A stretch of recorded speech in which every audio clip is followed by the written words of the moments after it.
A just-released bulletin from the FBI and Department of Homeland Security warns that U.S. and Western-based sympathizers of al-Qaeda may attempt to take violent action in the wake of today's U.S. drone strike that killed al-Qaeda terrorist Anwar al-Awlaki. Long before he became one of the world's most wanted men, Anwar al-Awlaki actually taught at a mosque in the suburbs here outside Washington.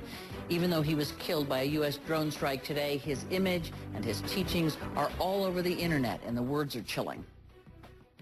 To the Muslims in America, I have this to say. How can your conscience allow you to live in peaceful coexistence with a nation that is responsible for the tyranny and crimes committed against your own brothers and sisters? How can you have your loyalty to a government that is leading the war against Islam and Muslims? Officials say al-Awlaki is tied to a number of high-profile terror attacks. The 2009 shootings that killed 13 people at Fort Hood in Texas. 2009's failed Christmas Day bombing when a passenger with explosives concealed in his underwear bombs trying to bring down an airliner as it came into Detroit. He has also been connected to last year's attempted bombing in Square, as well as the failed attempt to bring down cargo planes with bombs hidden in toner cartridges for printers. With us now, California Congressman Adam Schiff. He is a Democrat and a member of the Select Committee on Intelligence. Congressman Schiff, thanks for being here. We know this is a significant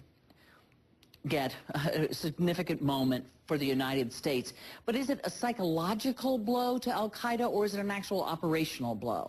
I think it's both. It's certainly a psychological blow, but he was very operational as well. He was probably one of the most successful in terms of recruiting Westerners, people with U.S. passports, to commit acts of violence against the U.S. or against our allies.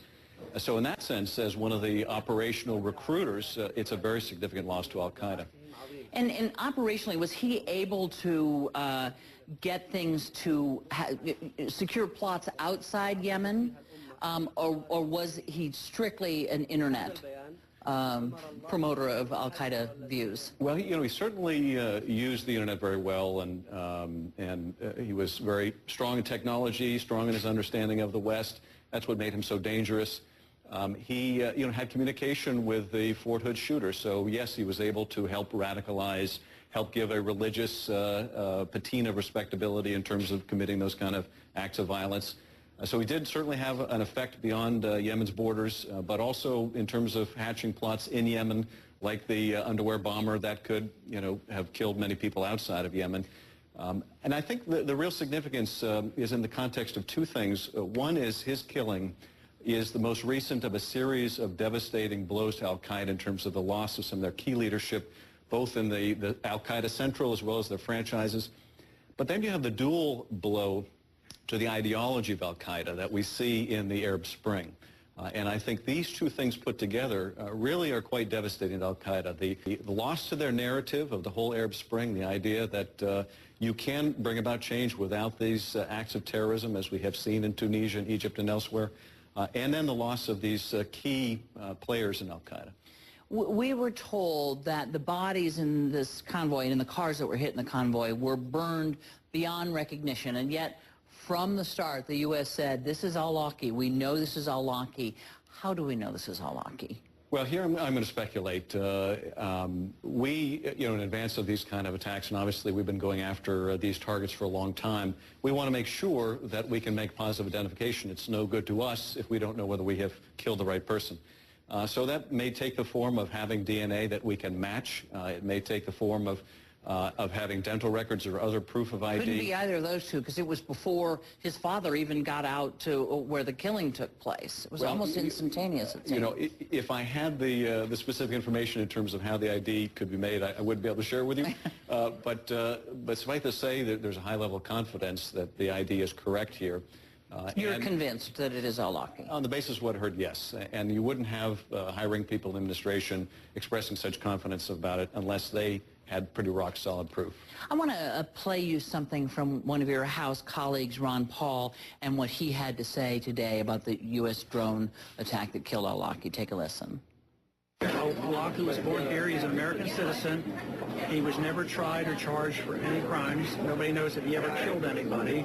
We know that he might have been associated with the underwear bomber. But if the American people accept this blindly and casually, that we now have an accepted practice of the president assassinating people who he thinks are bad guys. So the question here, we heard similar reservations from the ACLU saying this was an American citizen. He was born in New Mexico, and he was killed by his own government. Any qualms? Do you have any qualms whatsoever? Well, you know, I would only agree with Ron in his comment that Americans shouldn't accept this blindly and casually. This is not a casual thing. This is the killing of an American citizen. At the same time, two American citizens. Two American citizens. At the same time, when someone, American citizen or not, joins a foreign terrorist organization and operationally tries to kill Americans, and they're in a place that we can't reach them to arrest them, I think under the laws of war and the laws, frankly, of necessity, we can use lethal force as we did today. It's not a source of immunity having a U.S. passport, but more than that, you join a foreign militant terrorist organization. It would be different if we had arrested them and the administration sought to execute them without any court processes. That, of course, would never be allowed. But in these stateless areas and in this new kind of amorphous warfare that we're in against not nation states but against these organizational enemies, I think it is legal under the law of war. Who is next? In many ways, this is like the domestic 10 most wanted.